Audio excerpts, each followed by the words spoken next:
ಕಾಲದ ಚಕ್ರಕ್ಕೆ ಸಿಕ್ಕಿದಂಥ ನಮ್ಮ ದೇಶದ ಇತಿಹಾಸ, ಅದರ ಅಡಿಯಲ್ಲಿ ಅನೇಕ ವಾಸ್ತವ ಅಂಶಗಳು ಹೆಚ್ಚು ಕಮ್ಮಿ ನುಚ್ಚುನೂರಾಗಿದೆ ಅಂತ ಹೇಳ್ಬೋದು. ಅದೇ ರೀತಿ ಶ್ರೀ ಶಂಕರ ಭಗವತ್ಪಾದರು ಈ ಸ್ತೋತ್ರ ಸಾಹಿತ್ಯವನ್ನು ನಮಗೇನು ಉಪದೇಶ ಮಾಡಿದರು, ಇದರ ಒಂದು ಕುರಿತಾಗಿಯೂ ಕೂಡ ನಾವು ಹಾಗೆ ತಿಳ್ಕೊಳ್ಬೇಕಾದಂಥ ಸಂದರ್ಭ ಒದಗಿತ್ತು ನಮ್ಮ ಸಮಾಜಕ್ಕೆ.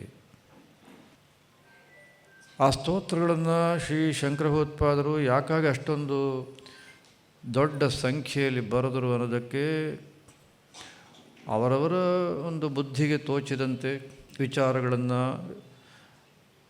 ಜನಗಳ ಮುಂದಕ್ಕೆ ಇಡುತ್ತಾ ಬಂದಿದ್ದಾರೆ, ಅದರಲ್ಲೇನು ಸಂದೇಹ ಇಲ್ಲ.